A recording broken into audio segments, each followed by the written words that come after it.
नटुनी बळसारे वाट वाहू दे नाही दिशा आता थांबायचं नाही थांबायचं नाही थांबायचं नाही थांबायचं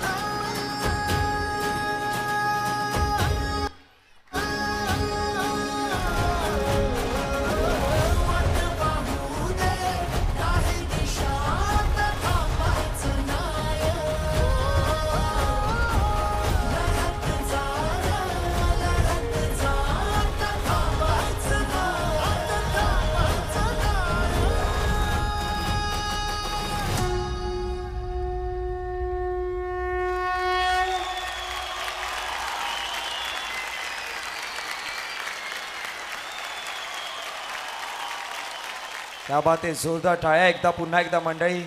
खरं तर हे गाणं ऐकताना संपूर्ण 2008 ते 2026 जिजाऊ संस्थेचा हा मोठा प्रवास आपण पाहिला. हा संपूर्ण प्रवास डोळ्यासमोर आला, कारण की राजमाता जिजाऊ, त्याचबरोबर झाशीची राणी सावित्रीबाई फुले, सिद्धूताई सपकाळ, मुक्ताई अशा अनेकांचे विचार आज आपली जिजाऊ संस्था आपल्या सर्वांच्या मनामध्ये पेरत आली आहे, रुजवत आली आहे आणि त्यांचे विचार जे आहेत ते पुढे घेऊन जात आली आहे. आणि हे सगळं काही आहे ते सन्माननीय निलेशजी भगवान सांबरे साहेबांनी त्यांनी पाहिलेलं स्वप्न की आपला मराठी समाज आपल्या हक्काचा समाज जो आहे, गोरगरिबांचा समाज जो आहे, त्यांना हक्काचा न्याय, त्यांना निवाडा दिला पाहिजे आणि त्यांच्यासाठी आरोग्य, शिक्षण अशा वेगवेगळ्या प्रत्येक जिथे गरज लागली तिथे आप्पा आपल्या हाकेशी उभे राहिले, आपल्या पाठीशी उभे राहिले आणि असे व्यक्तिमत्व आपल्या व्यासपीठावरती उपस्थित आहेत. आपण त्यांचा लगेचच शुभ सन्मान, शाही सन्मान आपण कंप्लीट करणार आहोत. डोकेदुखी लपवू नका, मिटवून.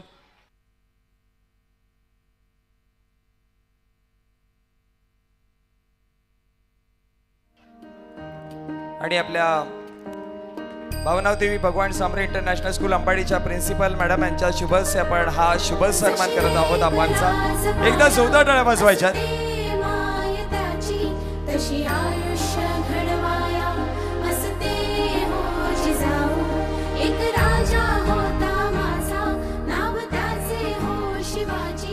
तदनंतर सन्माननीय संदेशजी धोने साहेब, माजी बांधकाम आणि आरोग्य सभापती, हे देखील आपल्या इथे उपस्थित आहेत आणि आपण सन्माननीय संदेशजी धोने साहेबांचा देखील शुभ सन्मान, शाही सन्मान आपल्या या व्यासपीठावरती करणार आहोत. खरं तर आपणच्या सोबती असणारे हे व्यक्तिमत्व आहेत सन्माननीय संदेशजी धोने साहेब, माजी बांधकाम व आरोग्य सभापती, यांचा देखील आपण शुभ सन्मान, शाही सन्मान कंप्लीट करणार आहोत. आपल्या सर्वांना विनंती करते की एकदा जोरदार टाळ्या वाजवायच्या.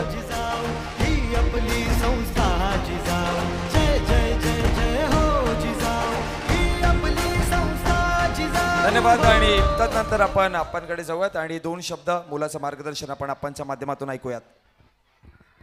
आजच्या आपल्या भावनादेवी भगवान सांबरे इंटरनॅशनल शाळेच्या वार्षिक स्नेहसंमेलनासाठी उपस्थित असलेले या शाळेचे आदरणीय शिक्षकवृंद, सर्व पालकवृंद व उपस्थित सर्व विद्यार्थी मित्रांनो, सर्वांना नमस्कार. जय जिजाऊ, जय महाराष्ट्र.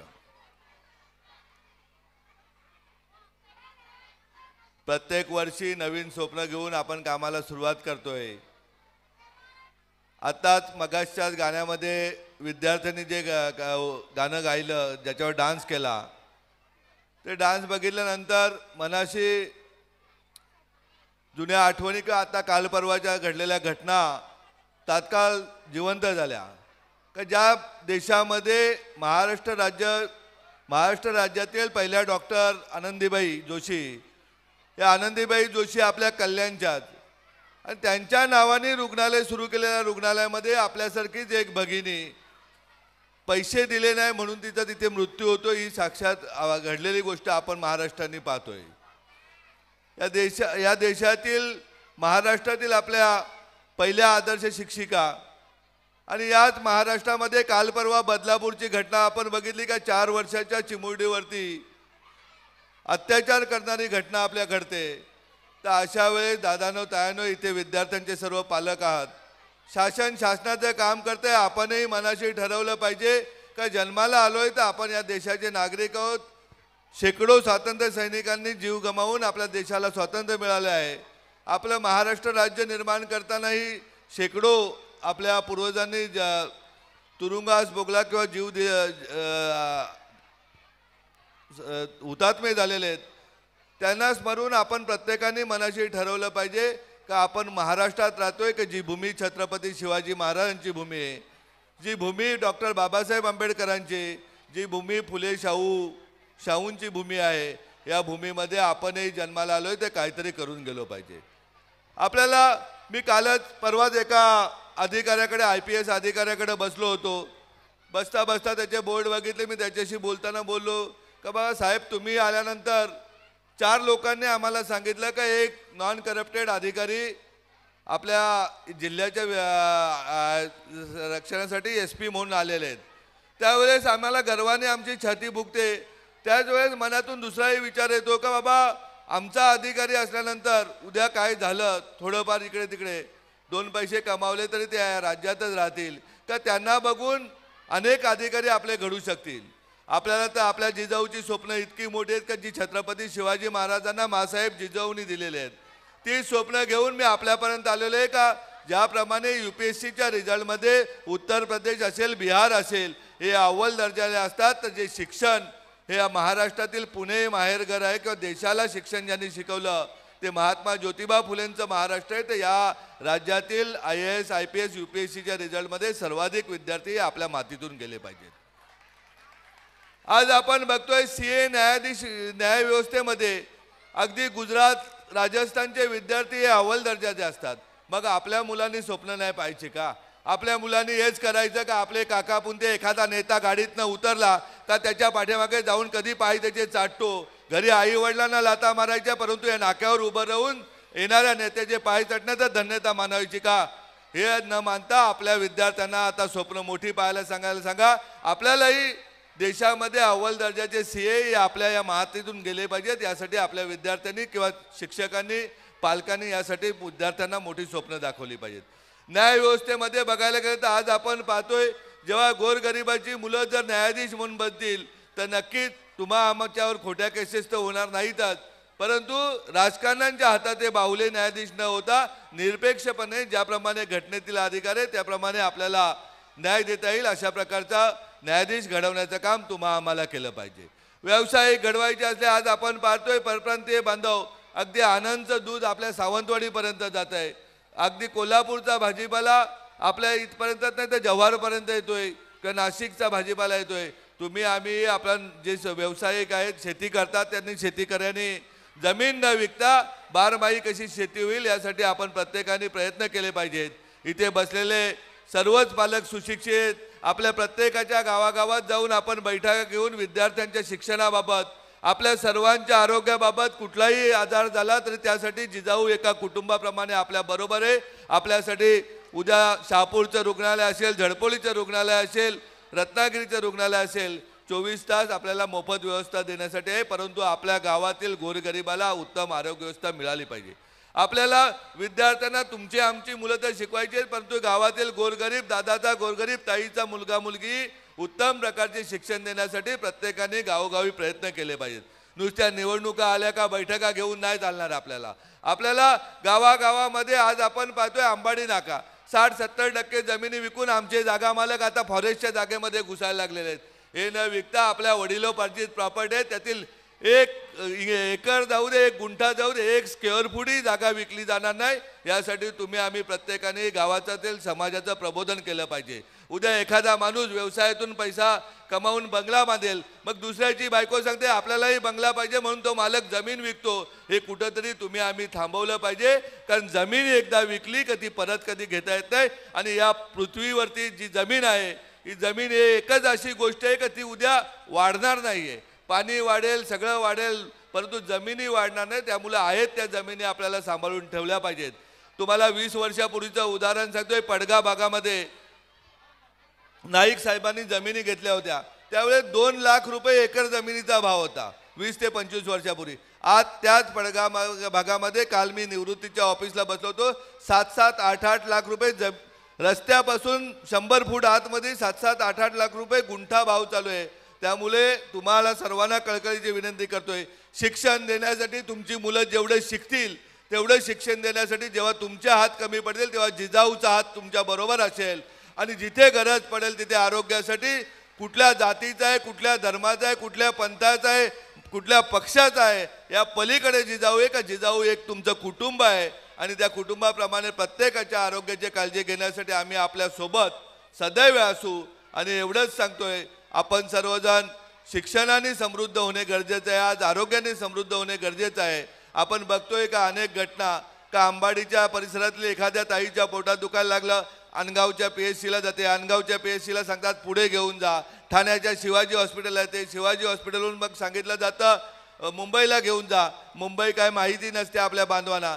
ही सगळी परिस्थिती बदलायची असेल तर तुमच्या आमच्या मुलामुलींना सांगा आपल्याला डॉक्टर व्हायचे. गावागावात घराघरात चांगले MBBS MD MS डॉक्टर जेव्हा होतील त्यावेळेस या आरोग्याच्या सुविधा वाचून आपण वंचित आहेत, या सुविधा आपल्याला प्रत्येकाला घरोघरी मिळतील. आपण 9वीपासनं नीट आणि JEE क्लासेस चालू केले आहेत. आपल्याला ITI करणारी पोरं आहेत त्यांना करू देत, परंतु ज्या विद्यार्थी स्कॉलर आहेत ते चांगले IIT सारख्या इन्स्टिट्यूटमध्ये जाऊन चांगले इंजिनियर होऊन आपलं नाव तालुक्यात जिल्ह्यात देशात नव्हे तर अगदी जगाच्या पाठीवर अमेरिकेसारख्या देशामध्ये एका मोठ्या इंटरनॅशनल कंपनीचे MD आपले विद्यार्थी केले पाहिजेत. अशा प्रकारची स्वप्न आपण आपल्या विद्यार्थ्यांना दाखवा.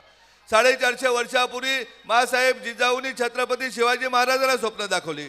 आज ती स्वप्न छत्रपती शिवाजी महाराजांनी सत्यात वर्तवली. म्हणून आजही आपण छत्रपतींना वंदन केल्याशिवाय या राज्यामध्ये कुठलाही कार्यक्रम घेतला जाऊ शकत नाही. अशा प्रकारचं काम छत्रपती शिवाजी महाराजांनी केलं आहे.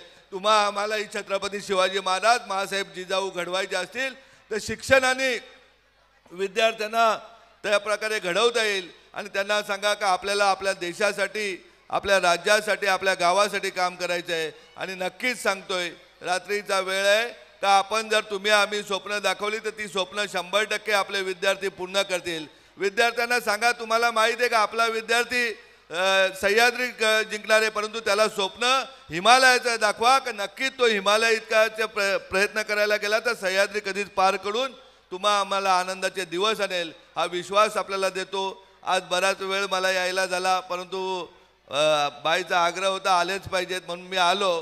कारण तिला पण बघायचं होतं काय दोघींचं मार्केट खायचं तर आप्पा आल्याशिवाय मार्केट काही खाणार नाही. त्यामुळे मला पोहोचायला उशीर झाला, त्याबद्दल दिलगिरी व्यक्त करतो. आणि पुन्हा एकदा सांगतो, जाता जाता रात्री जेवल्यानंतर विचार करा का आपल्याला आपली पोरं तर शिकवायची आहेत, पण गावातील गोरगरिबाचा विद्यार्थी हा शिकला पाहिजे. आपल्याला पाया पडणारे पुढाऱ्यांसमोर लोटांगण घडणारे लोक नाही घडवायचे आहेत. आपल्याला ताठ मानेने न्यायाधीश घडवायचे, CA घडवायचे, अधिकारी घडवायचे, IAS IPS अधिकारी घडवायचे. आणि ते घडवण्याचं स्वप्न घेऊन मी आपल्यापर्यंत आलेलो आहे. त्यासाठी कुठलीही अडचण येणार नाही हे आपल्याला सगळ्यांना शब्द देतो आणि थांबतो. जय हिंद, जय महाराष्ट्र. आपण विनंती करतो 1-2 मिनिटं थांबायचं. या ठिकाणी आपल्या हस्ते एक सन्मान होणार आहे. आपण जे घेतलेलं कार्य आहे की प्रत्येक घटकातील प्रत्येक गरजूवंतांना शिक्षण, आरोग्य, रोजगार जी काही सुविधा आहेत अगदी मोफत आपण उपलब्ध करून दिलेल्या आहेत. आणि हे जे काही कार्य आहे हे प्रत्येक कार्य हे सोशल मीडियाच्या माध्यमातून प्रत्येक तळागाळातल्या घटकांपर्यंत पोहोचवण्याचं काम या ठिकाणी आपले सर्व सहकारी करत असतात. आणि याच ठिकाणी मी आपणच्या हस्ते यावर्षी दरवर्षी आपण social media best performance award या ठिकाणी देत असतो. आणि या वर्षीचा बेस्ट परफॉर्मन्स सोशल मीडिया जो अवॉर्ड आहे तो आपल्याच येथील आपले रवींद्र अनंत भुई सर यांना यावर्षीचा social media best performance award जात आहे. तर आदरणीय सरांना विनंती करतो की त्यांनी मंचावर यायचे. आदरणीय आप्पांच्या हस्ते या ठिकाणी सरांचा याच्यावरती सन्मान होणार आहे. आदरणीय रवींद्र अनंता भुई सर या ठिकाणी मंचावर यायचे. कारण तुम्ही जे आप्पांचं कार्य आहे हे कार्य प्रत्येक तळागाळातील घटकांपर्यंत पोहोचवण्याचं काम केलेलं आहे.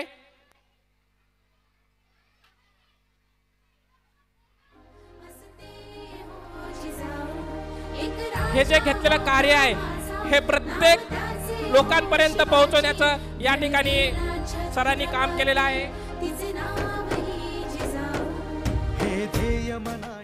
धन्यवाद.